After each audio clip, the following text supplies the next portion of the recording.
is going into Michael Essa's, his spotter, telling him into his head, hey man, Ryan Little may be struggling there in that chase position. How is he going to manage being out front and chasing that? That's where it gets difficult, and that's where you don't want to have an inactive chase, but you want to tread lightly. Yeah, I've always liked the strategy when a lead driver goes to the chase position and they have a big advantage of kind of reeling in the driver more like halfway through the track. Michael Essa is taking a little bit more of an aggressive approach here. Let's see what happens. Here we go. Ryan Little out front. He's doing a decent job, but Michael Essa making his presence felt. You can see right there, Ryan gets out to that third outside zone. He's going to tighten it up here, but Michael Essa not being shaken. Now coming to that last and final outside zone. Ryan Little doing a great job out front, but Michael Essa all over him like a BMW on an S15. As we go back and take a look at the initiation here, you're going to see Michael Essa make a little bit of adjustment in the chase, trying to figure out exactly the behavior of Ryan Little.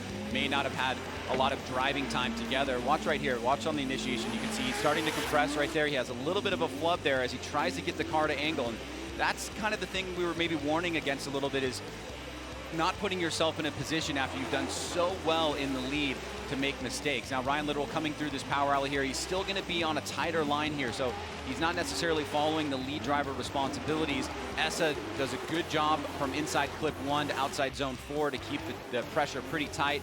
As we take a look from the drone above, you'll get a good view of the exact line that the lead driver was driving here through the power alley. More of a kind of a center line, not so much out to that outside zone 3, which is what the judges do want to see. Yeah, that truth serum, as I call it, man, that overhead view, and I think it's going to go the way of Essa, but that's 1, and that's 2, and is it unanimous? I believe it will be. Unfortunately for Ryan Little, he's out, but Michael Essa gets one position spread between Kazuya Taguchi and Ken Gushi. And now let's get to the battle. Kazuya Taguchi leading that up garage, ISR 86. Kenshiro Gushi in chase position, that gritty Toyota Gazoo Racing Supra. Kazuya a lot higher there. We're gonna need Ken Gushi again, like the judges said, where those lead tires are in that rear position. Look at Kazuya hanging out really hard and long. Man, that thing was hung out to dry for quite a bit, Ryan. As Kazuya Taguchi has a wide swing, but he does tighten it up, kind of a wider apex. As Ken Gushi, you can see him going beeline towards that last outside zone. Some hiccups, some mistakes. Also, I really want to take a look at Kazuya. Did he take the right line going from outer zone 1 into the power alley? Yeah, definitely a little bit unsettling there at the beginning for Ken Gushi. You can see he didn't predict where Taguchi was going to go. Taguchi goes high, and Gushi actually goes mid-low line. Then they make some contact here, and it causes Taguchi to go off of outside zone 2. Much better back around on outside zone 3. But as we get to this final section here, watch Ken. He's going to angle up here, fall off proximity, and almost bring the wheels straight there. So I think Ken has got some work in the lead position, as now they will switch things up.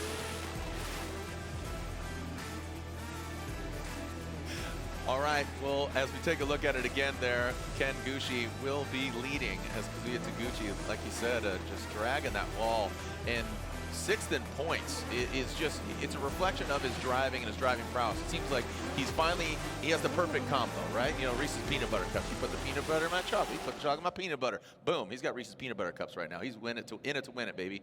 As Kenshiro Gushi, who currently sits 30th in points. I mean, this is, it's been a very difficult season for him. He's campaigning his own team. He's, him and his family, aka his friends, are just putting in a lot of work, and he would really like to see the results of his hard work. Here we go, as Ken Gushi will lead. We got a clean start here with that Toyota Gazoo race. Whoa, Kazuya! Look at that, almost marking his door with a little rubber tattoo.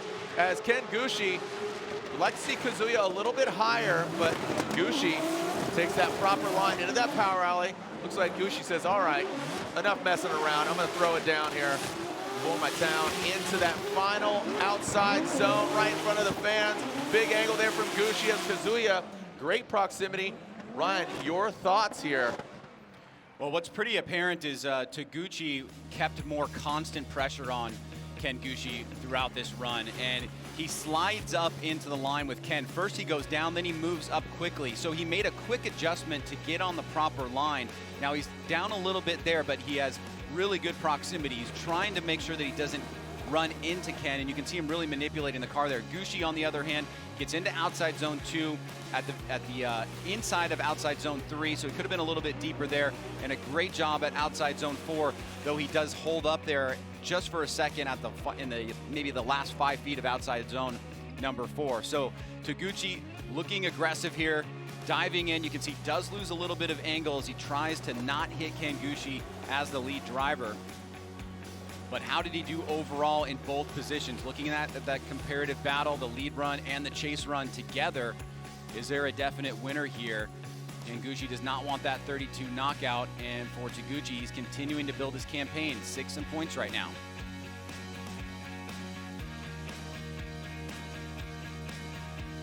All right, the drivers awaiting the outcome. The drivers awaiting the outcome here of Kazuya Taguchi and Ken Gushi. It's a one more time. And there it is. We got an OMT, and there you go. You got your foam fingers there, homeboy, right in front of us. So it wasn't unanimous, though, but majority rules. Dylan Hughes taking the lead first. All right, here we go with Dylan Hughes out front. Alec Robbins in the practice session, as we saw him earlier in practice. Like to see him get a little high. He's definitely, you know, watching him in qualifying yesterday, you know, he did make it into the first session, one and done. So how much practice did he get? Here we go. Dylan Hughes throws in a massive angle there. Alec Robbins struggling a little bit to get to the side of him. He now does. You can see takes some angle out of him to compromise for the proximity, but we'd like to see him emulating and mimicking that angle as Dylan Hughes goes very deep into the outside zone 2, and that does allow Alec Robbins to gain proximity. So just starting to zero down on those RPMs and slowing it down to the MPH. Excuse me, not on the RPMs, but just on the MPH, talking about horsepower and speed. But Ryan, what do you think about the compromising of Alec Robbins, that proximity taking angle out of the vehicle? Well, I think the run may have been over at the very beginning. There's a big understeer right there from Alec Robbins, and whether or not the judges call that a incomplete is going to dictate whether or not there's a huge advantage for Dylan Hughes or something that Robbins can overcome in the next round. If it is an incomplete, then that would mean that Hughes would have to incomplete in his chase run in order to force a comparison of the leads. But let's take a closer look at the launch. Watch, you'll see this. It's going to be a big understeer right after initiation from Robbins. Focus your attention there. So he gets a little bit hiccup and then locks him up, and then he has to kind of almost initiate again to get the car to angle. So I have seen mistakes like that called an incomplete. Obviously, if that was in the lead run, that would clearly be an incomplete because it would be really unchaseable. But we'll find out after the result how the judges win on that, as now Alec Robbins will go to the lead. I mean, this has got to be one of the fastest courses. Again, we kind of took away the speed guns years ago, but the speed and the friction of this track, it's an exciting track. Because again, you start at high speeds, it gets sketchy. So here we go, Alec Robbins out in front of Facetto, Nissan 350Z from Minnesota, chasing him down, Dylan Hughes, so he's taking that line. So look at where the rear tires are. Dylan is mimicking that line. Now coming to the power alley, Alec Robbins looking a lot more efficient with the cleaner air up front. Dylan Hughes doesn't get out to that the third outside zone. Let's see how he handles it here. Put an exclamation point on the run. Dylan goes deep, as does Alec Robbins, obviously out front. And there we go. Ryan, unfortunately, I think that big mistake by Alec Robbins in that chase position on that first run, that might have been, as you say, over before it even began. Yeah, for the purpose of this replay, I'm just going to focus my attention on Dylan Hughes to see if he makes an equal or equivalent mistake, at least in our eyes up here. And you can see he's doing a pretty good job in the chase position, maintaining good pressure there, not really unsettled as a chase driver, so to speak. He does not follow the line there going into outside zone 3 with Robbins, who does a great job on inside clip number 1 as well. But in this final outside zone, he's on a much better line there and keeps the pressure on. So I'm just not seeing the mistake there from Dylan Hughes. All right, scores are coming in. Slide him left for the dozer, Dylan Hughes, who's going for 200 miles per hour on 2 wheels on the salt flats. Follow that whole process as Dylan Hughes does get the win. Unfortunately, Alec just pops, locks, and drops it. Jonathan Hurst qualified 8th. Jonathan Castro right there on that cutoff line, qualifying 25th. If he. All right, so Jonathan Hurst in that Cash Racing G37. Jonathan Castro in that chase position. And here we go.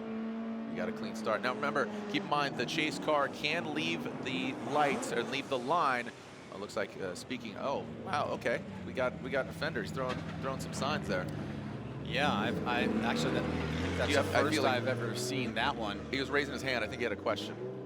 he has a question. Was that a restart? Yes, it was. Well, we know hood, hatch, or anything latchable can result in an incomplete. I've not seen a fender pop up like that before, but certainly they're probably going to want to take that off. Somebody just said to me that happened last round as well. Okay, so. Yeah, let's before we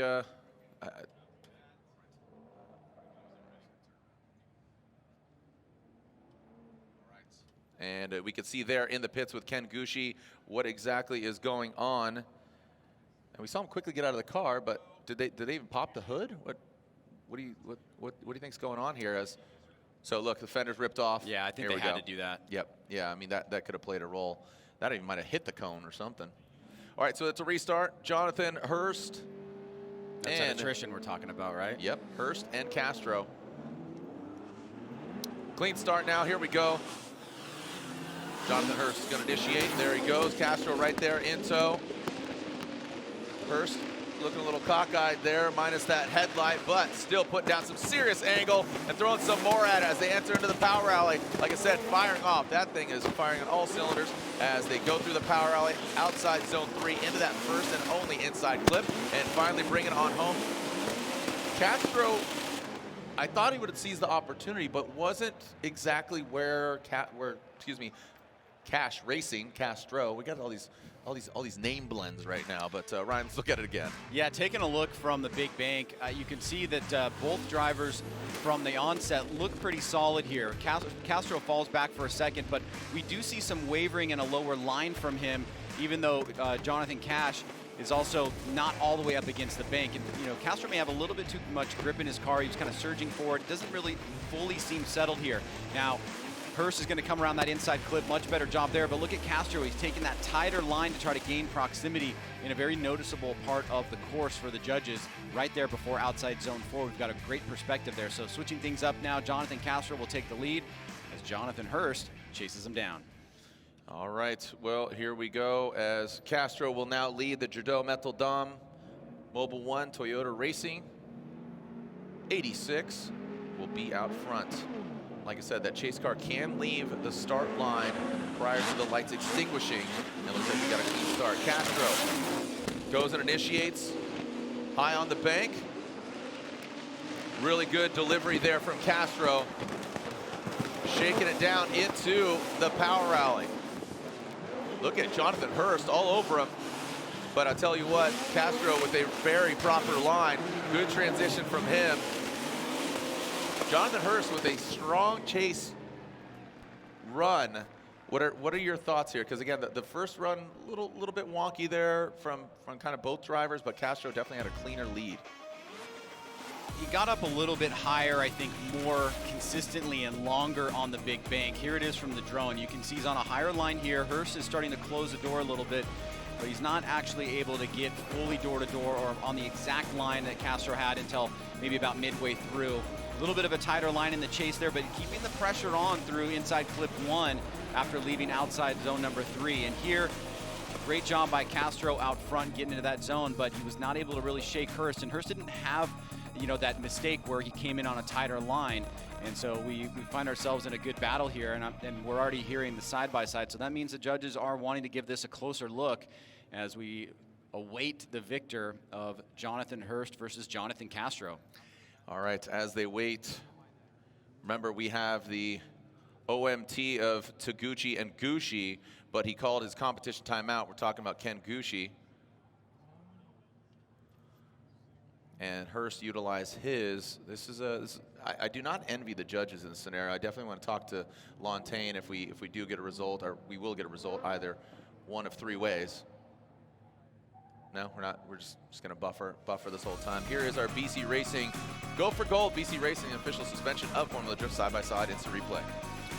Yeah, so I know that the judges are going to want to look at that, see that mistake that Castro made there in the chase where he was kind of wavering around. I thought maybe his car might have been a little bit too gripped up. And whether or not the consistency of Jonathan Hurst in the chase is it kind of enough to be putting favor into one driver's corner versus the other. So there it is, the side-by-side, Jonathan Castro versus Jonathan Hurst. Who's going to win here and move on into the top 16? All right. And I think Jonathan won. Yeah, That's my is that guess. What you think? Yeah. Oh, you think Jonathan? Yeah, sorry, I was getting like an emergency text there. And yeah. So Jonathan Hurst, Jonathan Castro, Jonathan won either way. And you can see Matt Sopa just chilling there, hanging out, looking all tough. And here we go, scores are in. Do you think we have a victor? John's gonna win either way. One more time. So another one more time battle. Ryan Lontaine going to you, and it is unanimous. Lontaine, your thoughts? And timeout to change a serpentine belt because in the burnout box he lost power steering. Don't expect that to plague him into this battle. Should be a good one to watch. all right, well, thank you very much as we see Ken Gushi and Kazuya Taguchi on the line. And here we go. So this is a one more time battle. Remember, Gush having that problems. Thank you, Jen, as Kazuya Taguchi, looks like Gushi now gets close. Taguchi, nice and high on the bank. We are seeing good proximity, but Gushi does need to get a little higher. He does that right there towards the latter portion of the track, set him up for the power alley. Surging forward to the side of Taguchi, actually exceeding the front nose of that vehicle. Throws him a bit offline on that inside clip, and Taguchi digs deep. Gushi just a little bit shallower. So good, exciting. Was it dialed? Definitely cleaned up from Ken Gushi on this second battle in the chase position. But Taguchi, once again, he gets a good jump out of the gate. You can see Gushi almost coming side by side, so he's almost taking a little bit of a risk there, but he knows how Taguchi initiates, and he gets right up on the wall, and you can see the difference here. Gushi is on a tighter line. He's kind of moving around a little bit, but he's keeping good proximity. He does not follow out to outside zone 2 to Gucci, and he gets compressed there right in that momentum zone. So overall, I think Ken Gushi is doing a great job on proximity and making some mistakes that are noticeable. In the lead run, Taguchi didn't make too many mistakes. He pretty much filled the lead driver's goals, but now he's got to come back with a strong chase run here to see if he can beat Gushi and move on into the top 16. And it looks like somebody is calling a competition timeout. It has to be Taguchi because Gushi's doesn't have his anymore. So we will. Taguchi called it. So yeah, competition timeout there, and that's going to be one and done for him as well. And we're seeing quite a few of these here so far. One, oh, you mean just the competition timeout? Yeah. One and done. Yeah. This track, we announcer cursed, attrition, talking about it, vehicles getting beat up, you know, taking a lot of abuse 4 rounds prior, a lot of contact, a lot of abuse, and now what this might, you know, give Ken Gushi an opportunity to take a look at his vehicle too. They can't change tops, and of course Dean Carnage, just an exciting driver to watch, the lone viper in competition. Here we go, Brandon Sorensen out of the gates. We got a clean start, Brandon Sorensen. Manji's into that initiation, the outside zone, and Dean Carnage Kearney definitely getting close, knocking on his door. Definitely not mimicking the angle, and there he goes. Now throws some more angle at it into the power alley. Getting bathed in smoke right now. Bath and Body Works, no soap bombs here, just smoke bombs into that front clip. And into that final zone. That was a weird line by Brandon Sorensen. You saw him kind of beeline into it and went really deep. I thought he was going to get into the wall. The composure by Sorensen is actually pretty notable here, Jared. I mean, Kearney really kind of straightened up and went right into the side of Sorensen. And I think we saw a little bit of material fly there, but you know, you can see he was able to kind of stick with it. You can imagine hearing that Viper breathing down your throat or your back or whatever, and he's not really making an adjustment. It's not till here where he pushes a little bit wide, doesn't get into the wall, but as you said, made a little bit of a mistake there. Kearney very aggressive in the chase, and I think that's where he may have seen a little bit of contact, but Sorensen able to kind of ride it off there and not really fall prey to that. So we'll take a look and see how the judges feel about that run overall. Kearney having a solid season of his own. They'll mix things up now as he will go to the lead.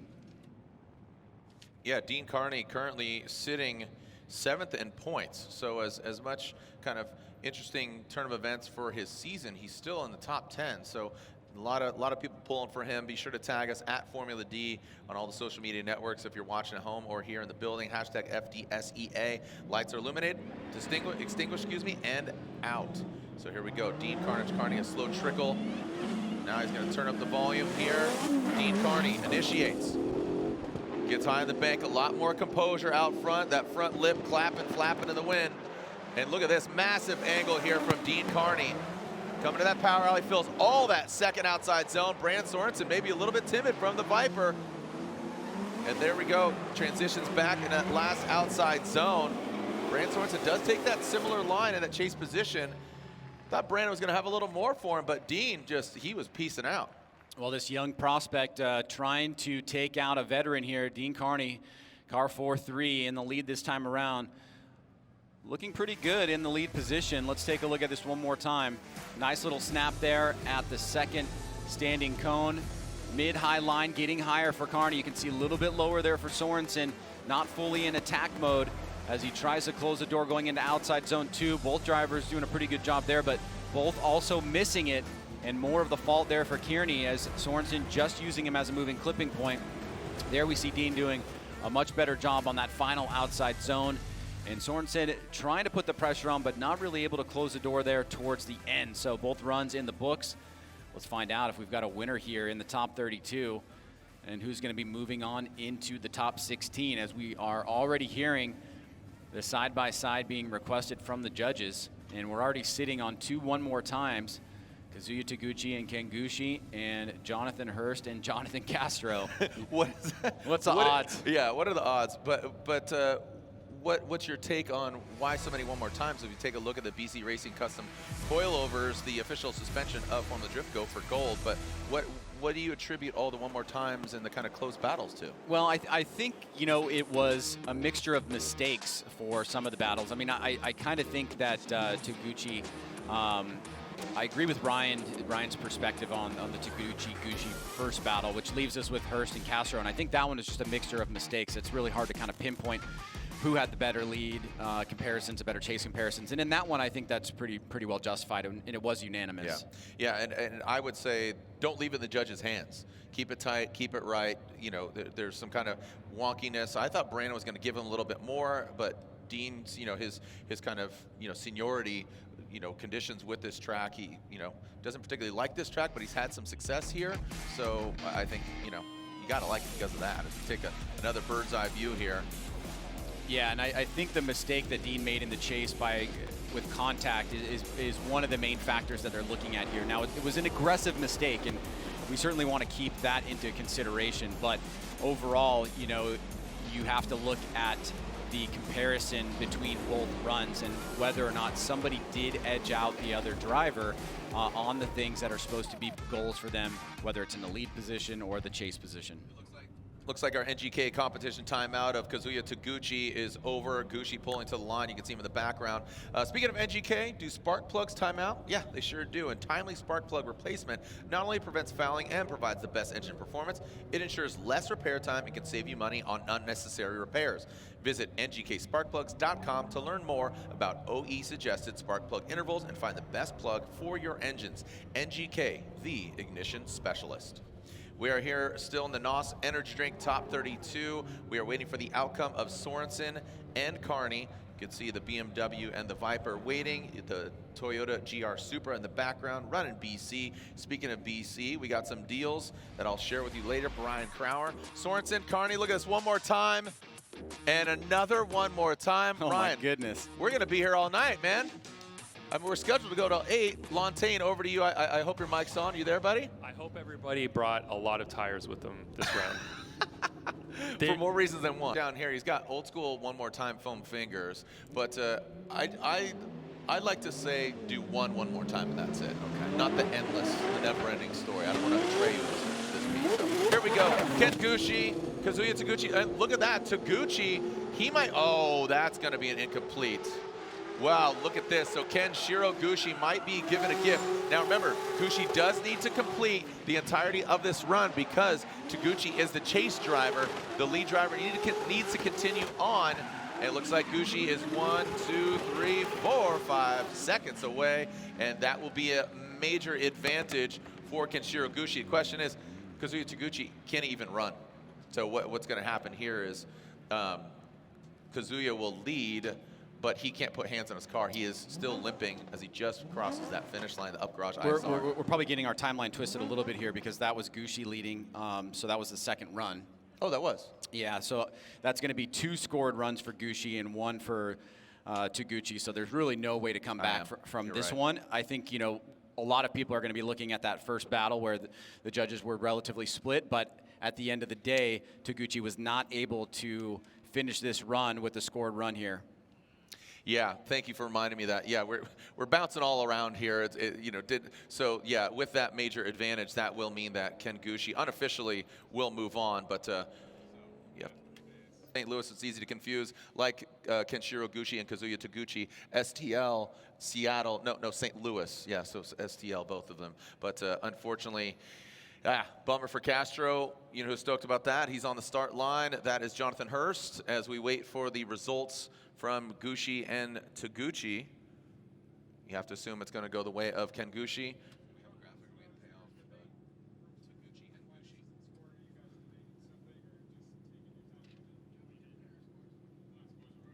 All right, scores should be in there for Gushi and Taguchi as Hurst is waiting. So this will be, basically this is just going through the formalities. Jonathan Hurst will show that his car is able to run, so slide him right for Kenshiro Gushi. A little bit of good luck there for him. Unfortunately, bad luck pays off for Ken Gushi, but Kazuya Taguchi is knocked out. Kenshiro Gushi, the OG, will move on, a day oneer since 2016.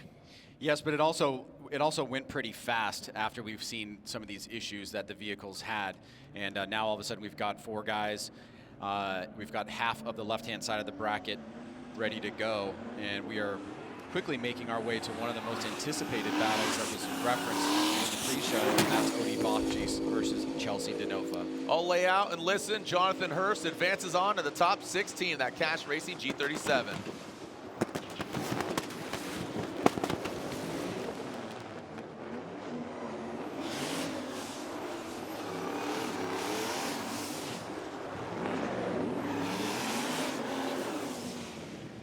That vehicle's obviously seen better days, but you know what? Just accidents do happen. Hurst spilling some oil, and I believe he's got a lot more damage, a lot more things to worry about other than oil on the track. Here we go, Brandon Sorensen, Dean Kearney, the one more time battle here in Seattle. Look at that, Brandon Sorensen, great angle. Dean Kearney goes and noses in again. We saw this in their first battle, and right back at it. Into that second outside zone, into the third, through that power alley. Ooh, Dean Kearney coming up very short, not setting himself up for success. Comes very shallow, does not get out to that third outside zone, Ryan, and you saw with that gripping up, taking a very shallow line to the inside clip. The closing rate of Dean Kearney is just unbelievable, but he did make some mistakes on the infield here. Let's take a look at it from above. Nice initiation there by Sorensen. He quickly gets to a very high part of the bank, but look at that closing rate from Dean. Right there once again, little bit of a shimmy, but keeping the pressure on. Doing a great job there, but Sorensen clean and smooth out front, and look at that, fills outside zone 3, but Kearney on a much tighter line. He has to back off and then get back in the fight here. Sorensen does miss that final outside zone, which leaves a bit of a door open there for Dean Kearney. All right, so Dean Kearney will now lead. Brandon Sorensen will give chase. So Brandon, this is an opportunity that he could really seize the moment get another victory here in pro competition. Let's see what we got from these two gentlemen. Dean Kearney, that Oracle Lighting Dodge Viper on Nexen tires.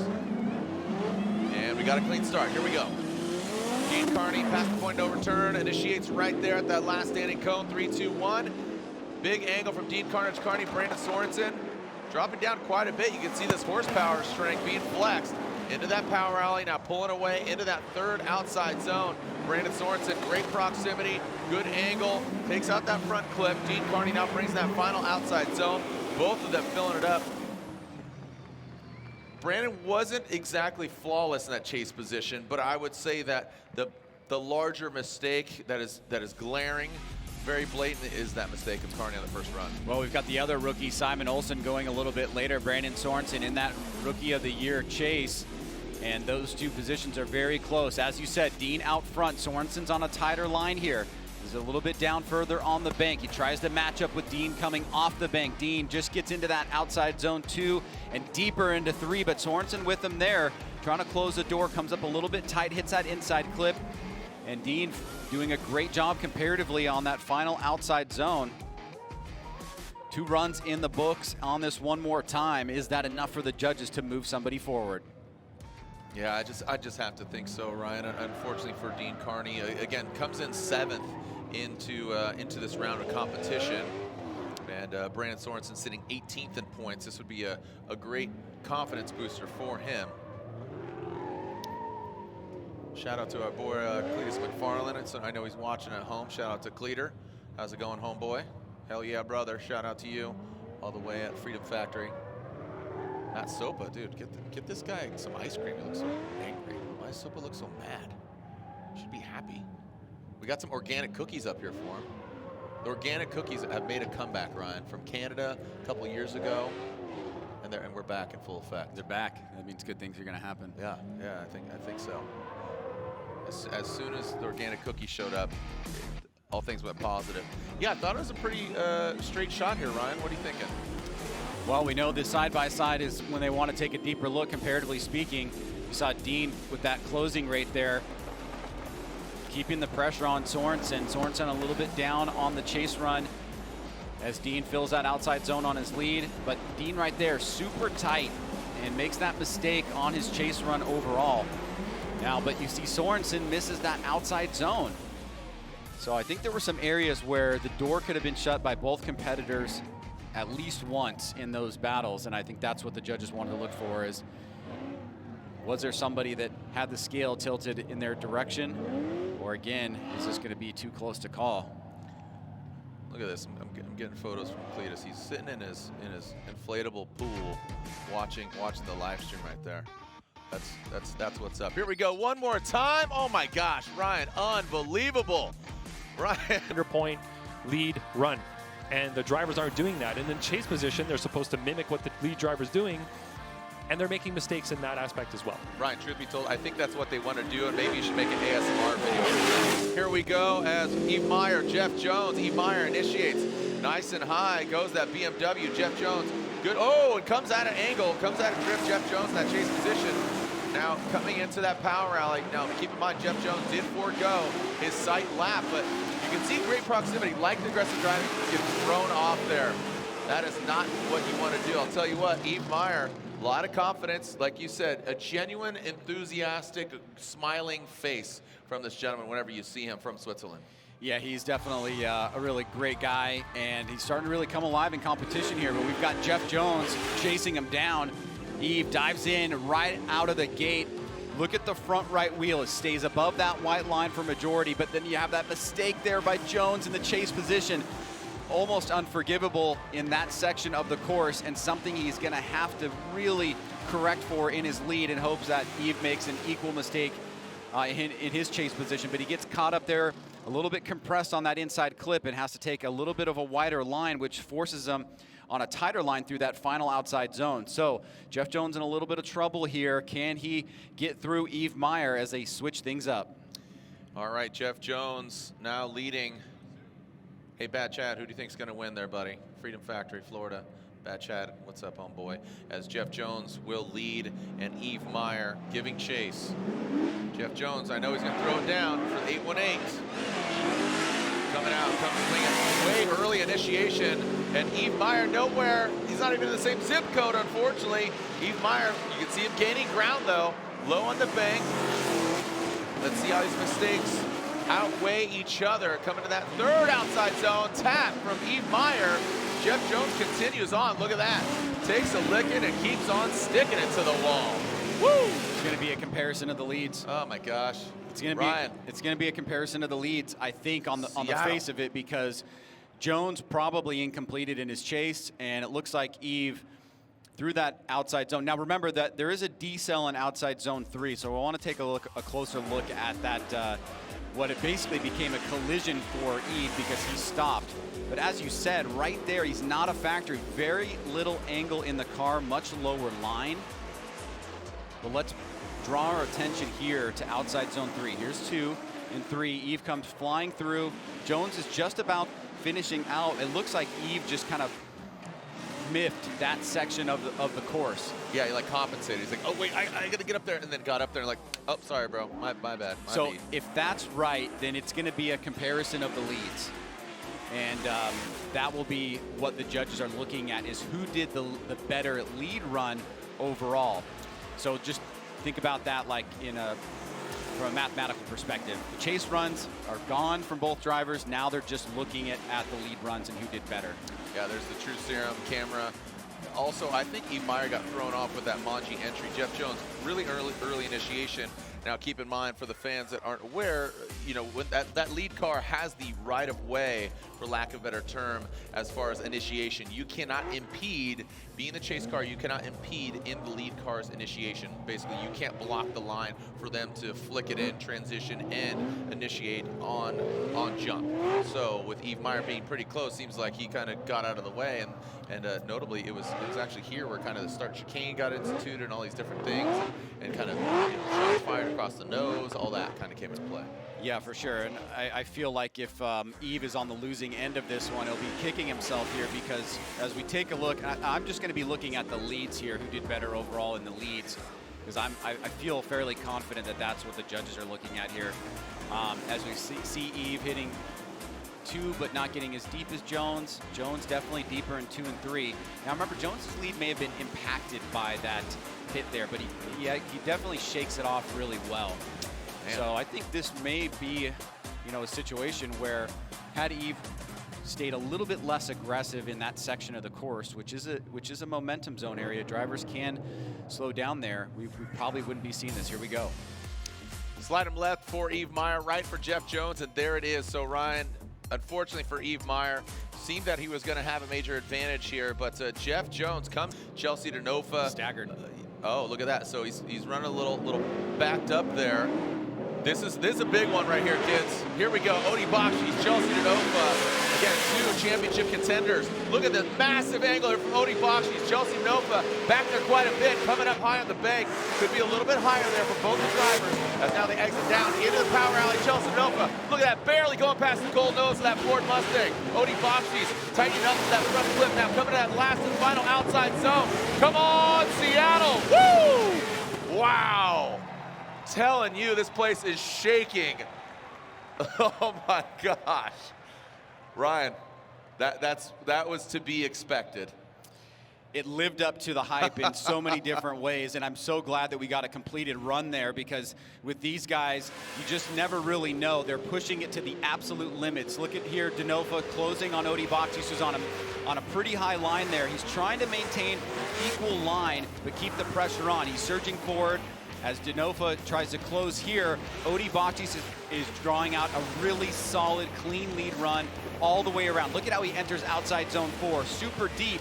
But again, Denofa is there in the chase. So we will now switch things up.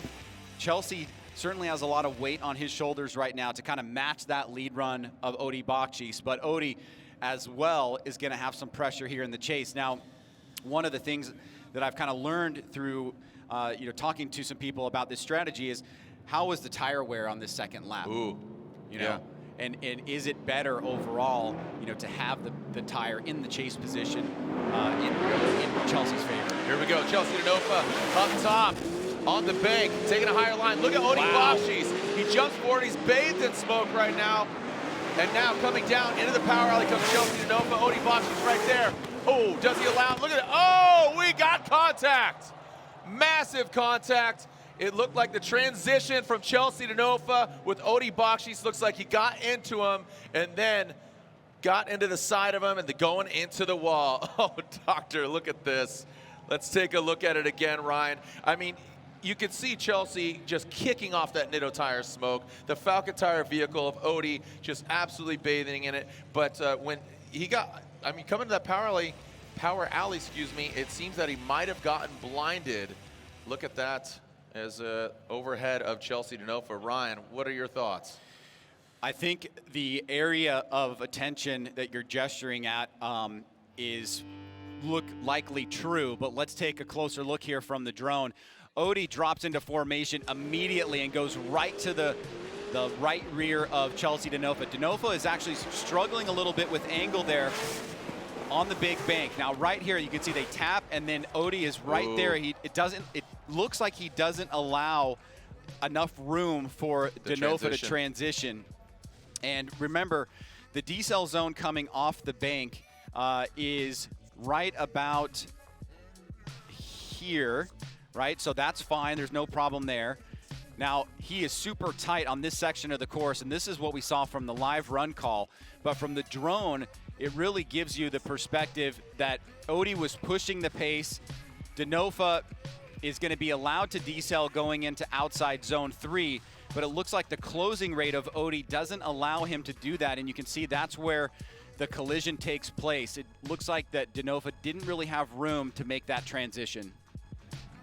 Wow, what a spicy run there. Man, Chelsea's bumper budget, I mean, that dude goes through bumpers like he does tires, to be quite honest. But here it is. Remember, where you're seeing the momentum map here, you can see OZ signifies outer zone, inner clip, IC, but the red area is of importance. Is the momentum area, as Ryan, you said, the flow. You can decel in those red areas. So that's off of outer zone 1, going into the power alley. They're going from outer zone 3 into the inside clip, and a short, abbreviated decel zone or momentum area. And I have to think that Odie Bakchis was blinded by the smoke, not by the light, and just got into the side of Chelsea. And you saw Chelsea just barely kind of let Odie pass in front of him when he was in the chase position, but not the case here. But this is, again, the judges do not. Yeah, go ahead. If we go back to the drone run, or excuse me, the drone shot, for me it looks like the run is cooked coming off the bank for Odie. The closing rate being on a tighter radius and getting down into outside zone 2. Prior to that, you can see kind of the buildup. Let's take a look at it. Watch Odie here after the main portion of the big bank. He's going to start coming down, and at this point right here, he's on a tighter radius. Right there, I think it's cooked because now he can't get out of the vehicle. Now obviously, you know, there's the decel zone that never really actually was able to happen. I think that's where this call is probably going to go. It's a game of inches, and we, again, look at, you're seeing Odie out of the car. I think Odie knows. I mean, a lot of these guys, they'll just, I don't want to say fess up for lack of a better term, but basically acknowledge, like, hey, yeah, I got inside of you, man. Or you know what, dude, what are you doing?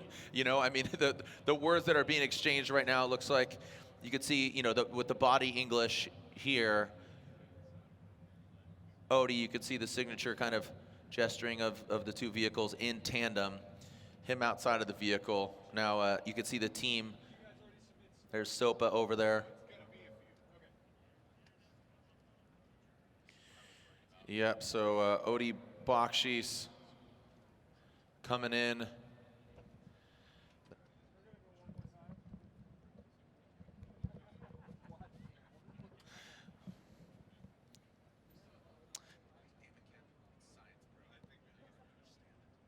Chelsea outside of the vehicle, taking a look at this. Odie and Chelsea, and here we go. Slide them left for Odie Bakchis, right for Chelsea Denofa, and there you have it. Chelsea Denofa gets the win. It is unanimous, Ryan. Yeah, if you're wondering why it took a moment to make that call, this event we have implemented a path of getting data from the drivers' vehicles to the judges, the telemetry data, and it's to basically confirm what they saw visually, and so that's what the judges were asking for, is to pull the telemetry data off of Chelsea and off of Odie's car to give them some greater insight there. And that is one of the things that they've implemented for some of these close calls. You know, we've seen a lot of them, you know, over the past few years, and it's really nice to have that telemetry data to kind of give some greater insight to the behavior of the vehicles. Yeah, and it's all about who's coming out on top. The 212 Performance BMW from Las Vegas makes his way through the start chicane. We have a clean start. Initiating, nice strong initiation there, and there is Dean Kearney once again. He really likes that nosing in style. Would like him to kind of drop back, and Brandon throwing some more angle at it as he enters into the power rally. Pretty similar runs, and Dean not getting out to that third outside zone. He did that in that second battle, as now Brandon Sorensen brings it in, really cleaning up that last and final outside zone as they are wheel to wheel crossing that finish line. So yeah, very similar. You know, you have to, I think when you go back and think about what adjustments need to be made, it's probably going to be some adjustments to the vehicle, but also the approach here. And Sorensen, once again, mid-high line on the bank, and then we get that closing rate from Dean, but coming down on the angle for a second. It still looks like he's got a bit too much grip in the car. Now, what concerns me more here is as Sorensen gets to 2 and 3, Dean is on a really tight line once again. But look at Sorensen blows the inside clip, right? So they keep giving it back to each other, and then Sorensen doesn't fill that final outside zone again, and Dean keeps the pressure on. Now, Dean had 2 big mistakes there, I think. He had on the surge on the big bank, he lost some angle and he dipped down. But Sorensen had 1 less mistake this time on his lead run. He really didn't fill the final outside zone on one of the 1 more times. This time it was right at the edge there, and then he blew the inside clip number 1. Yeah. So there's 2 kind of like sizable mistakes. One of them, which I think is a little bit smaller, outside zone 4. So maybe an improvement there. Let's see if we can't get a victory here in this second half of the battle. Yeah, we need a flawless run here, fellas. Here we go. Dean Kearney, high up on the bank. Looks like he's got the clean air. Brandon Sorensen a lot more settled here, but he is lower on the bank. Dean Kearney, let's see how he handles the power rally with the clean air. That Oracle lighting Dodge Viper transitioning now into that 3rd outside zone, allowing Brandon Sorensen to gain that proximity. Now transitioning in that final outside zone goes Dean Kearney. I got to think that, it was a great lead run and a good chase run. Well, let's take another look at it here, Ryan. I think Dean may have tapped the wall on outside zone 4 and a little bit there. Let's see if we can't get a better look at it. Very methodically coming through the chicane into initiation. Dean also kind of on that mid-high line. Here comes Sorensen. He's trying to get on the right line compared to Dean. He drops down for a second. He's keeping good relative proximity there. Dean right at the edge of outside zone 2, kills it on outside zone 3, but there's the compression there that Sorensen takes advantage of. Now Dean gets into outside zone 4. He's just gonna tap the wall a little bit right there and make a tiny little correction. So was that enough overall to give enough evidence for the judges to make a result? This is the second 1 more time battle between these 2 pilots, Kearney and Sorensen. Again, here we go. Slide him left for Sorensen, right for Kearney. 1 more time. Dean Kearney. And Dean Kearney gets the victory.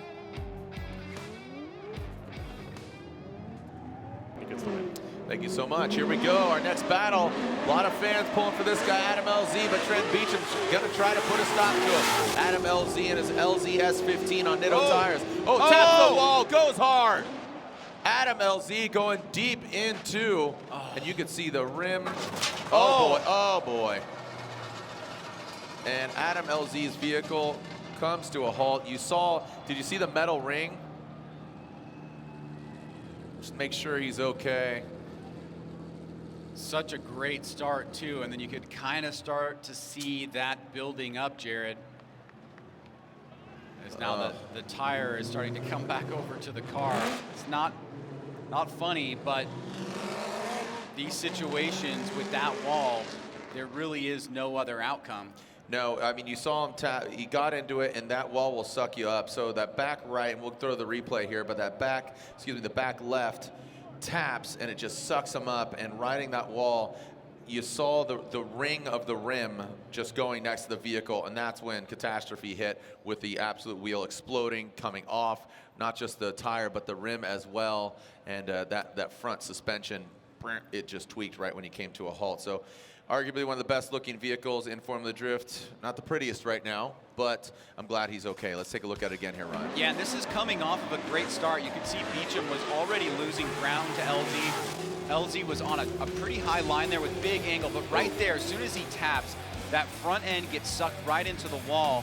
And then you can see just the immeasurable damage that happens along the way from rubbing on the wall. You get the tire coming off, you get the wheel damage, and also you have the first hit, which is going to damage the left rear as well. Here it is from the sky, and you'll see that nice gap established, but once he hits with his back bumper and the front end goes into the wall, it's pretty much game over from there. And we start to see an assortment of parts coming off the vehicle at various parts of the course, with finally the tire coming off. And let's see if we can, yeah, you can see right there, we start to lose a bunch of different parts. There's the, there's a piece of the body kit, And then there goes the front tire and the wheel damage. And Ryan, earlier in practice, he did go into the wall, and that back end was damaged. He lost his taillights. He lost a bunch of bits. So you know, you wonder, was that playing a role in the demise here of this vehicle? But Seattle is proving to be very treacherous for a lot of these drivers. Yeah, no, it definitely is. We are seeing drivers kind of push the level quite a bit here, and it's resulting in some mistakes sometimes that then result in one more times, and then we're seeing some damage here. We just got done with Chelsea Denofa and Odi Bakchis getting into it in outside zone 3, and now we see independently here Adam LZ going into the wall. There's Adam, and we talked about just you know, one of the most popular drivers here. Just always pretty even keel when it comes to racing at a weekend. I mean, again, just making content, always talking to the camera, talking to you, the fans. But when it's game day and game weekend, he's always out for blood. He wants to win, and that's why he was 2020 Formula Drift Rookie of the Year last year. Yeah. And it's great to see. He was going to go Pro 2, but then when we did the condensed season, he says, look, I'm going to be at every stop anyways. Why not? Because he did earn his pro license going from Pro 2 to Pro. So he, now Pro Spec, going from Pro Spec to Pro. So made a statement. Again, a lot of T-shirts, a lot of sweatshirts here in the building at every round of competition. But I really like that he's not just a YouTuber. He's actually a competitor. And look, this can happen to anybody, if it's Gittin Jr. or if it's anybody. Everybody crashes, and let's break down here, for the fans, what could potentially happen. I think Adam, first and foremost, needs to decide whether or not he wants to try and fix the vehicle. If he does, he would have a competition timeout, which means his team has 5 minutes to repair the vehicle once the vehicle has been dropped off at the location of the repair. If the car is not repairable, he may bow out of competition, and that would be an automatic win for Trenton Beacham. However, he is sitting on an incomplete. So it's an uphill battle no matter which way you go on the fork. All right, so when we come back, we'll see some more drifting action here. And again, it's called the Throwdown. And you know what? This is a bare knuckle fight. Not with, not only just the drivers, but the track as well. So when we come back here, round 5 of the Formula Drift Pro Championship, this is delivering. This is what you want to see, right? Stop your feet. See Mustang battle in top 16. But right now we're halfway through the top 32, man. Look, this is what you came for. You want to see drifting? You want to see some carnage? You want to see some calamity? You want to see some awesome driving? This is it. Formula Drift. Here we go, baby. Chris Forsberg, Kyle the Menace Mohan. In this battle, Forsberg initiates into the bank. Nice angle from him. All right. Now Kyle Mohan dropping down a little bit low, but keeps a consistent distance between him and Forsberg. Now coming into the power alley, into that third outside zone, tightening up to the front clip goes Forsberg, and now transitions into that final outside zone. Reminding the fans that the judges in the drivers' meeting said, hey, you want to see a good run? Watch what Chris Forsberg did yesterday. So they'll probably pull the tape, and everybody's referencing that. A good run there. And Forsberg not unfamiliar with getting relegated to the bottom 8 mechanical we saw in New Jersey. But yesterday, one run and got it done here. This time he's taking the lead. He's got that high qualification position of number 2. Very high on the bank, pretty consistent here. You can see big smoke line as he leaves that momentum zone area, coming into outside zone 3. Mohan sticking with him in certain areas of the course where we see the compression, but right now Forsberg is drawing a really strong line, hitting all the marks as the lead driver, and that definitely puts you in a really good position come the chase run. So we will switch things up here as Kyle Mohan takes the lead and Chris Forsberg goes to the chase position. Chris Forsberg coming into this round of competition sitting 11th in points, with Kyle Mohan back in 29th. He could play spoiler here for Forsberg, and we talked about this in the beginning of the show. People are starting to look at championships. Are you looking to salvage something? Are you looking to just hold carbon fiber? I think for Chris is just get the car together. Jen Horst did a good job of breaking down what problems and dilemmas that Forsberg's been having, and that's what brought him up. Now he's driving the cable. Here we go. Kyle Mohan, he'd love to put it down for his town, meaning Long Beach, as well as the Rotaries. As Kyle Mohan throws it in, Chris Forsberg keeping good proximity to him. Now coming down into the power alley, into the second outer zone. Chris does not get into it, but he does get to the side of Kyle Mohan, meaning good proximity, good angle. Now coming in that final outside zone. And pumping her up Buttercup as they go into that final outside zone across the finish line. As Kyle Mohan rips the wankles all the way through. Again, Kyle Mohan and that KMR Renewable Lubricants Mazda-Trix RX-8 on Federal tires. Well, I think one of the differences here is going to be the comparison of the leads, but Forsberg as well does a pretty good job on the chase run here to kind of finish things up. You can see a little bit of angle reduction there from Kyle on that shimmy in the lead position. We saw all along the bank Forsberg really not making any mistakes in the lead position here. And as we compare both battles, he looks like he's got enough done here to move forward. Keeps the pressure on Kyle through that outside zone 3.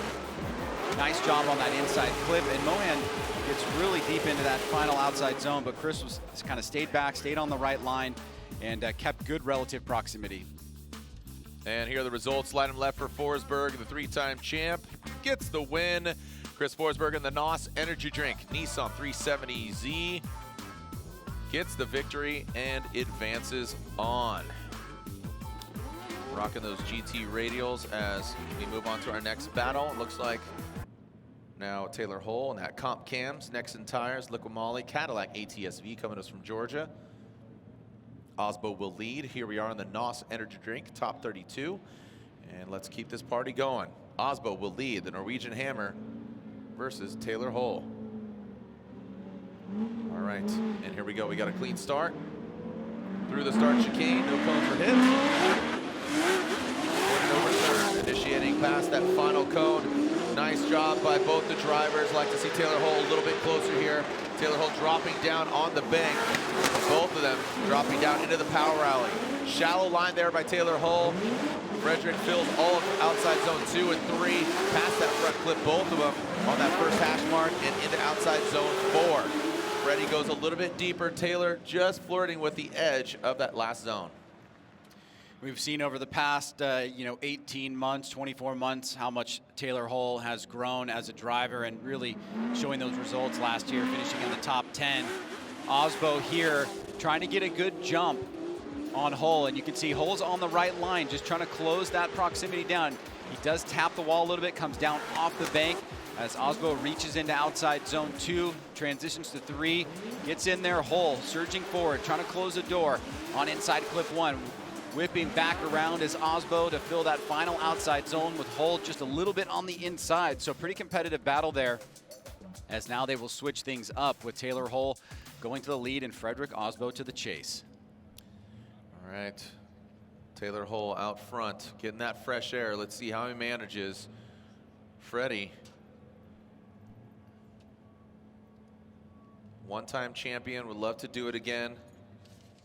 As Frederick Aasbo currently sits 3rd in points. Will gain some ground on Odie Bakchis, with Odie going out early in 32 against Chelsea Denofa. Here's Taylor Hull through the chicane. Let's see how this Intimidator does. Goes in, Frederick Aasbo right there in his rearview mirror, right in the side door. Look at this, Taylor Hull, great lead run, but cannot shake the rock star that is the Norwegian Hammer, Frederick Aasbo. Good transition, throws it into that 3rd outside zone. Taylor Hull putting it down for his family right now. Into that last outside zone. Woo! Door to door, make some noise for Full Pull Hull and Frederick Aasbo.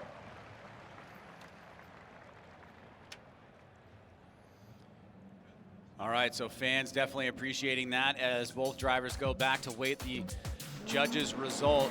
Here it is from above as we see Taylor Hull diving into initiation, and there's Aasbo surging, having to make that adjustment. Really close proximity here on the bank, but making slight little adjustments there to make sure he doesn't get into Hull. Hull very deep into outside zone 2. Aasbo a little bit shallower. Nice job by Aasbo to close the door on outside zone 3, whipping through that final inside clip as Taylor Hull fills that outside zone very deep. Aasbo on a slightly tighter line, but close proximity, and good battle here in the top 32. Yeah, I mean, Taylor Hull had a great lead run, but just the dominance that Aasbo had in that chase position just, I don't think, rivaled with Taylor Hull. Great, again, hats off, hat tip to Taylor Hull and his whole family right now, what they're experiencing. But Taylor Hull, you should definitely be proud. Comp Cams And I believe this is an alternator. I saw on IG he requested an alternator. So here we go. Rad Dan Burkett, Rad Industries, Gear Wrench Toyota Supra, Matt Field, the Beast from the Bay, piling that Falcon tires, Grip Cage, Pawlik exhaust, Corvette. Rad Dan Burkett thrown in bigger angle there than Matt Field, but does have, as they said, emulating that tire line. The burnout trail coming down now into the power alley, into that second outside zone. Matt Field bathing in the smoke once again. Bat the Body Works as into that front clip. Now that final outside zone. Here goes Brad Dan Burkett. Great composure for both the drivers. Matt Field almost getting, almost looping it there, coming out of drift, but a great execution by both the drivers. Ryan. Well, we have to remember, Matt Field has not relented that lead in the championship for the past 2 rounds. There's a reason that he is your #1 guy right now, and it's for driving like this. Being aggressive, but not overly aggressive. Matching the line and angle of Burkett up on the bank, and doing enough to get himself in a position to go out there and lay down a clean lead run. But Burkett is doing the same. He did a great job on 2 and 3. Gets to that inside clip. The issue here is that Matt Field really was with him, even if he wasn't door-to-door, through a good chunk of the run. So that's what Burkett is going to have to do. And it's going to be no easy feat for Matt as well, because we saw Burkett really not make too many mistakes and had some high marks in the lead position as well. All right, Matt Field will be getting the clean air, the lead caveman in the drift cave. From San Jose, California, Dan Burkett, originally from Washington, now living in Southern California, operating his Rad Industries company. We got a restart here. A restart, first one we've seen. Cone was hit. Matt's got a hankering for some ice cream. Hitting that cone, just fill it up. As, again, Matt Field, our current points leader, versus Dan Burkett. Dan Burkett, like I said, originally from Washington. And Mr. Daniel Burkett sitting 19th in points coming into this round. Let's see how the frenemies driver. And speaking of Matt Field, go see Matt Field, Yoshihara, JTP, and Odi Bakchis. All right, here we go. Matt Field, Rad Dan. The second half of this battle. See if we get a clean start, and looks like we do. Here we go, off and running. Matt Field into that outside zone. Dan Burkett giving him a little bit of inches, but really mimicking the height on the bank as Dan Burkett leaves it on the line, hanging out to dry. Into that third outside zone. Dan Burkett forgoes that third outside zone. Tight to that front clip. Nice job by Field and Burkett. Oh, Dan. Almost getting into that wall. A great run by both the drivers. Ryan, any standout moments of greatness or some mistakes? What did you see? Well, I think it's going to come down to a battle of overall consistency here. Burkett aggressively trying to get near the back bumper of Field as he initiates onto the bank. Field high line just with that right front down on that white line for a second.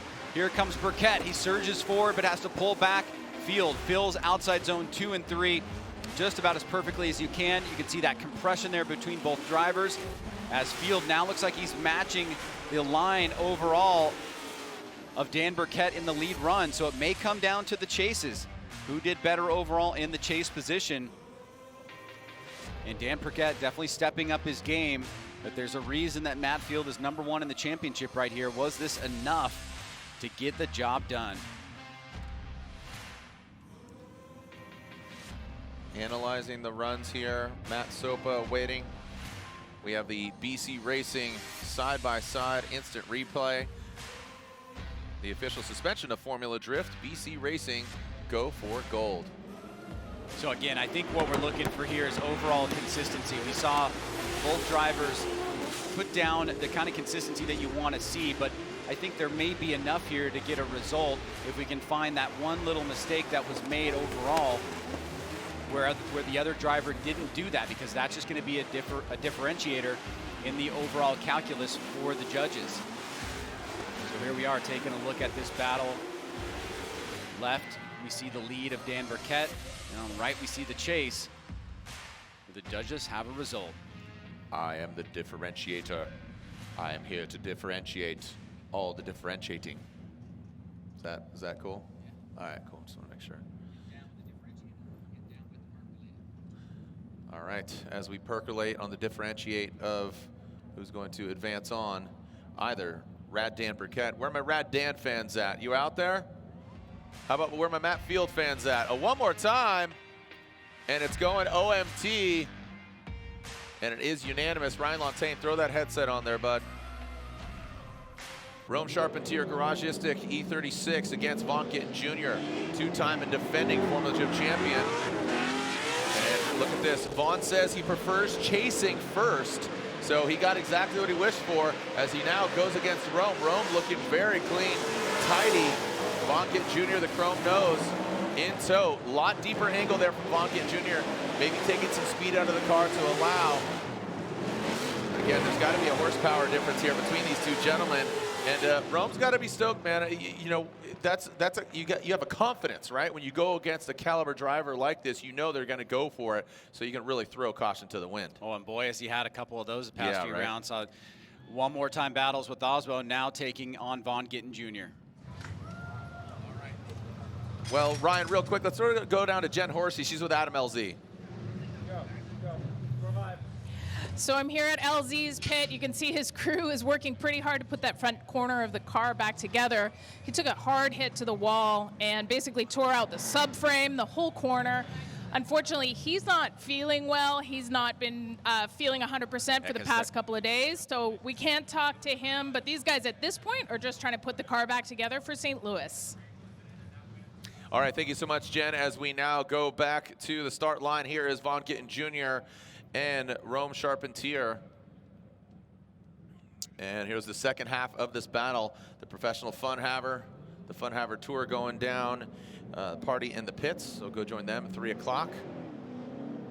As Von Gittin Jr. will lead, Rome Charpentier will give chase. Let's see if Rome can hang with the two-time and defending FD champ. Yes, he can right now. The answer is yes. The all of the above as Von Gittin Jr. now comes out of that outside zone 1 into the power alley. Rome digging deep, throws it to the side of Von Gittin Jr. Here's Rome tight. Rome letting it all hang out in the Garagistic E36. Look at that, Rome. No pushover. Thought this was going to be a little bit of an outpowering match for the defending champ, but not the case, Ryan. Yeah, really good battle on hands here between Von Gittin Jr. and Rome Charpentier. Let's take a look at the second half of the battle. See if we can dissect this. Nice little snap there by Von. Gets up high on the bank. Rome starts to move up to try to stay on that same line with the two-time champ. Von getting that angle in the car coming down off the bank. Here comes Rome. Now Rome comes through the smoke line. He was a little bit tighter there and had a little bit less angle by not going out to outside zone 3. So will that be a differentiator there? But in outside zone 4, he really compressed and kind of tied Von in. Now let's take a look at the side-by-side. You can see Von does have that extension a little bit on his lead run. A little bit tighter on the chase. That's where we see Rome kind of come a little bit tight there. But overall, watch Rome on this transition here coming through the smoke line. He really starts to reel in Von. Makes that slight little adjustment there. So both runs in the books now. Good battle between these two guys. Who's moving on into the top 16? All right. Taking a look again at that side-by-side replay, as you said, Ryan. Is that telling of a victor? Von Gittin Jr. or Rome. Results are in. Slide them left for Rome, right for Von Gittin Jr. And there we go. Chris Yule, Ryan Lontaine. Von Gittin Jr. gets the win. A great effort by by Rome Sharp Evergreen. First portion of this battle. Here goes Ryan Tuerck shooting out, and Federico back there quite a bit. Not part of the equation as Ryan Tuerck doubles down and comes through that outside zone into outside zone 2. Doesn't get out there, Ryan. Not the best line for him coming to that power rally. Kind of overshoots it, now brings it around for that final outside zone. So, again, quite a departure, a Grand Canyon of a gap, but Ryan Tuerck going from outside zone 1, coming off the bank into 2, not the prettiest. Yeah, Fede looked like he got a little bit of an early initiation there, maybe in anticipation for where he thought Tuerck was going to initiate. And as a chase driver, if you're facing down a faster car, it doesn't really help you out that much. He initiated a bit early, down on that lower line, and he really gives this entire bank to Ryan Tuerck. So obviously Tuerck in his chase run really just needs to kind of be decent in that section of the course. As you said, Tuerck does miss outside zone 2 or doesn't fill it completely, but the rest of the course pretty solid here as the lead driver. So we saw that one mistake from Tuerck, but quite a few mistakes from Fede in a longer period of the course, which I think puts him at a disadvantage now as he takes his lead run. All right, Federico will now be out front getting the clean air. Gotta love the red, white, and green, the Italian flag just going across the side, even on the wheels, the wheel spokes.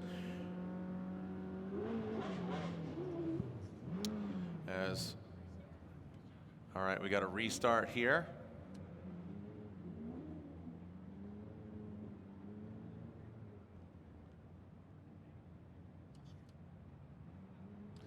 All right, here we go as we are going to see Fede out front, Ryan Tuerck in the chase position. And we are sending the cars. And here we go with Fede. And looks like we got a clean start. Here we go. Federico Sharifa looks like Ryan Tuerck kicking back a little bit here. Maybe that is definitely strategy. You can see him, you know, his spotter in his head, Biddy's maybe saying, hey, take a lower line. We saw what he did in the chase position. So now he's got to kind of pedal back, keep his composure. Federico doing a decent job. That is a massive hang-up right there by Fede. You can see him yanking the handbrake, massaging the vehicle into that. That was very difficult for Ryan Tuerck. Unfortunately, Fede just not enough to get it up on the bank, but Ryan Tuerck kind of calms his nerves. Yeah, no, I think that's a really good job as a chase driver to treat the lead driver as a moving clipping point. He sees where Fede initiates, and then he quickly moves to that line. And you're right, it's a much lower line from Fede, so he's at a disadvantage here as a lead driver. Tuerck is playing it very calculated here. He's trying not to get super close to make contact or cause any issue with a battle that he clearly had an advantage on after run number 1. And he does enough of a job here to make it a pretty easy win, moving on into the top 16.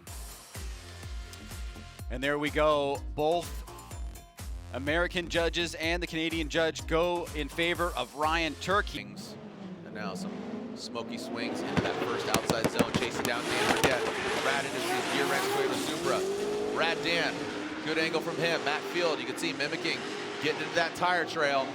Now coming down, massive. Look at the proximity and the angle. He is shadowing everywhere he goes. How's he gonna handle that? Boom. So you can see that. He had to compromise with his transition of Dan in front of Matt Field. He lost that third outside zone, but he was really close to him on that bank. He got right into that tire trail. If you're trying to make an impression about your chasing skills, I don't know that you can do it better than Matt did on the bank there without making a mistake and causing contact or collision. That was really, really awesome to watch. Let's see if he was able to kind of pull it together for the rest of the run, because Dan Burkett is giving him an awesome lead run to chase down. I mean, Burkett is slowly creeping up the bank. He's getting super tight there, and look at Field just keeping it so close. Now, right there is where we saw the crash with Odie and Chelsea.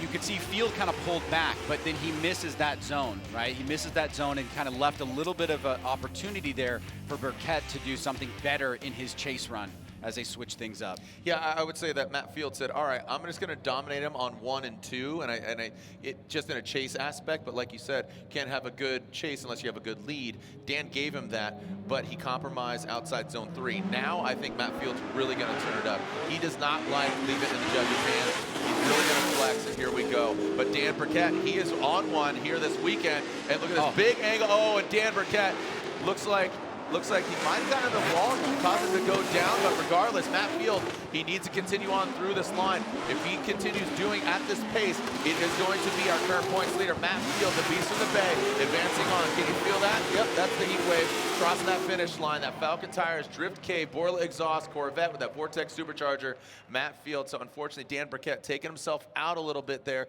in that chase position. That was blaringly obvious, Ryan. Yeah, it seems like the run was kind of given back to Matt Field, or given to Matt Field on the bank here, just because of what we saw comparatively speaking in the previous run. Does look like he makes a little bit of contact with the wall, but as soon as he comes off that line, as long as Field finishes this run with a good general overall lead, he's got the battle won, in my opinion, just because that mistake on the bank is significant enough from a comparison standpoint to move things into Field's perspective. Here we go. Speaking of Field, right field or left field, Dan Burkett, slide him left or right for Matt Field. And looks like Matt Field gets the victory. He will advance on. So Matt Field, one of his good friends, Travis Reeder. So here we go. Right now it's all about JTP and Jonathan Daron. And here we go. JTP, he's going to lead that Falcon Tires Ford Mustang. Jonathan Daron in that chase position. JTP, good, solid, locked rock, ready to rock. And now coming down into that power alley, filling all of it. Daron coming up just a bit short. Oh, and JTP hanging it out quite a bit. Interesting line, right? It seemed that he really, that third outer zone seemed a lot longer than all the other drivers have taken it. But let's take a look at it again here, Ryan. Well, Justin knows that he's got some work to do this event after getting completely knocked out of competition because of the motor failure in Erie. He takes on Jonathan Daron here in the top 32. Daron continuing to build his program and looking strong, but let's take a look at JTP out front. Gets that nice initiation, mid-high line on the bank, staying pretty consistent. Daron right there, a pretty sizable, noticeable mistake where he makes that adjustment with the front wheels. Pawlik gets deep into 2, 3 as well, and as you said, he pushed out a little bit wide, but Daron wasn't in proximity there, so an opportunity for collision or contact just wasn't available, and he still was able to kind of late apex that inside clip and make it look pretty good. Finishes up the run strong with Daron starting to close the door, but overall did some good damage there in the lead position, and that slight little adjustment from Daron that was noticeable on the bank is going to put him at a little bit of a deficit here. Let's switch things up though as Daron goes to the lead. He knows what he needs to do here against JTP. All right, Daron leading JTP. Watch this. I have a feeling he's going to really apply the pressure. He doesn't like backpedal at all. Justin's always going for it. And just as I say that, he's given himself maybe a little bit of a buffer. Strategy coming into play here. And there it is. He's going to start sinking his teeth in here. But Daron doing the right things. He's doing everything he needs to do out front. But unfortunately, with those mistakes in that chase position, that could end up haunting Daron. And this is Juku Racing S14. And unfortunately, like I said, yeah, just Justin sinking his teeth in there and getting it done, Ryan.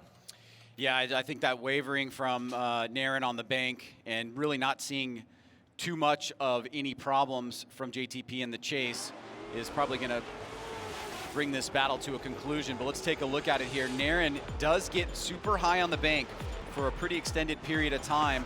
You can see that right front lifting as Pawlik driving, trying to stay out of the smoke line, fills that outside zone 2 with him. He's a little bit tighter on 3, so he gave a little bit back there.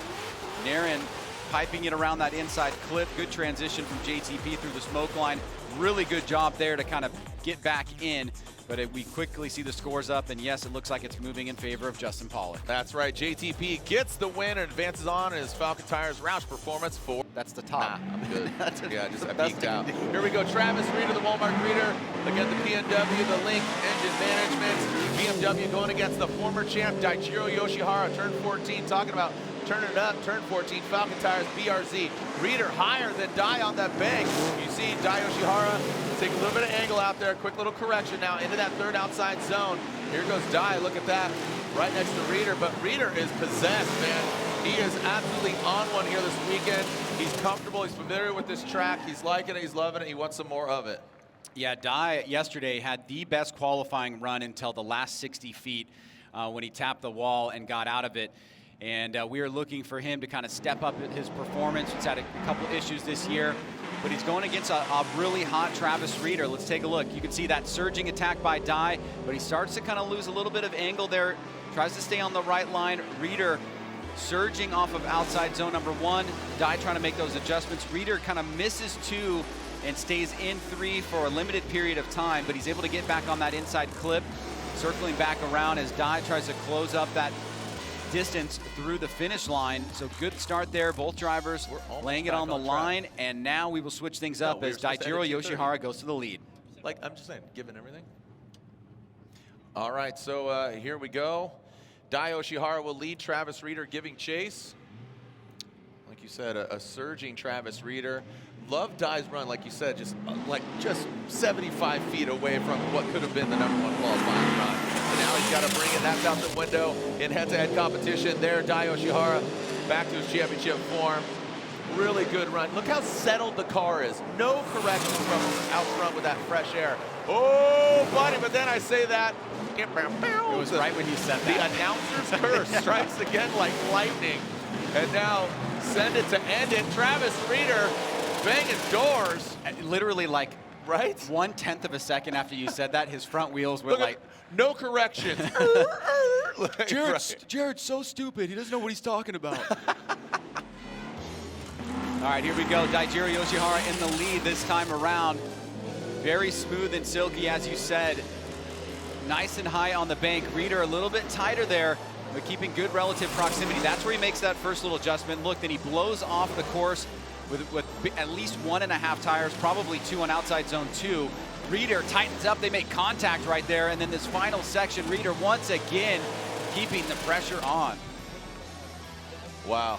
Yeah, the announcer's curse is alive and well, my friends. Didn't know I held that much power. Did you know if you say stomp your feet, they'll actually stomp their feet, Ryan? Stomp your feet. Wow. I feel like Thanos right now. It's incredible. Travis Reeder gets the win. Travis Reeder, your local PNW boy. Travis Reeder, the speed reader. Details, but let's wrap out here with Simon Olsen, Josh Reynolds. Get your feedback like you're filling in for Ryan Sage right now. Here we go. Simon out front, the 2J powered Toyota Supra, looking good. He's got that Street Hunters kit there. As Simon Olsen, nice job out front. Josh Reynolds, he actually, yeah, you can see him. Oh wait, I need to make some corrections here to get to the side of Simon Olsen. Going that second outside zone of the power. Oh, Josh. Really just diving in, and Simon Olsen continues. Whoa, buddy. So Josh almost going for the T-bone, going for the jugular here, but Simon Olsen from Norway, the 2J Power Toyota Supra with that Street Hunter Designs kit. It's pretty straightforward, Dylan. That's tough. That's a tough place to get yourself in. To be honest with you, coming off of that bank is actually pretty sketchy. You're going really fast, and there's not a whole lot to look at. So if you don't have your timing just right, that is very, very easy to do. So a couple of mistakes there in the chase position, but you know, it's not over yet. It ain't over yet. Yeah, but watch Josh right here. So you see Simon, Josh's like, oh wait, I gotta back up. Simon gets out there. Josh, nope, he just beelines it over there. Throws you off. Once you're off, you're totally off. Once you're off, it just throws off your mojo, and that's so hard to get back in, especially with the amount of grip that these cars have nowadays. It's just, you can't just like put it back to where it needs to be all of a sudden. You can't just drag that handbrake and skid it up behind him. It just doesn't work that way. So a lot of two-wheel fans out here. Dylan Hughes, pilot of that fast orange Permatex BMW. Latest episode, talking about aero in the last episode, fuel maps, new exhaust for more power. Any other details, and where can they watch these videos? So this is all going to be aired on my own personal YouTube channel as well as the Permatex YouTube channel. So lots of places online to find this, and this has been something that's well out of my wheelhouse. So I'm excited. Well, you're proficient in two wheels, but not this speed, this caliber, this kind of whole thing. All right, let's talk about speed right now. We got Josh Reynolds out front. Simon Olsen, you got to show up, bud. There is a major mistake by Josh Reynolds, but you need to, again, I don't consider this an inactive chase by any means, but Simon, now he goes and misses that outside zone 2, 3, but Josh, he had those major mistakes. He went in on the inside. That was an incomplete run. This is just not a good run. He's missing zones. If this was a qualifying run, it would have been a low qualifying run, but it wouldn't have been an incomplete compared to Josh Reynolds. Incomplete. What are your thoughts? Yeah, for sure. I mean, missing boxes is definitely not something that you want to do, but that's definitely not as bad as straightening out and going over the cone. So I think that this is kind of obvious in my opinion, but shout out to both drivers for doing a good job. And this is not easy, man. I wish everybody could go for a ride. I really do. This is one of these scariest tracks. That's a consistent 90 miles an hour around that big bank, dragging your back bumper on the wall. I seriously wish we could take everybody for a ride. Right? I mean, this is one of the fastest tracks in FD, right? I mean, maintaining. We do a faster Atlanta. Yes. We do a faster Atlanta entry. You do Atlanta?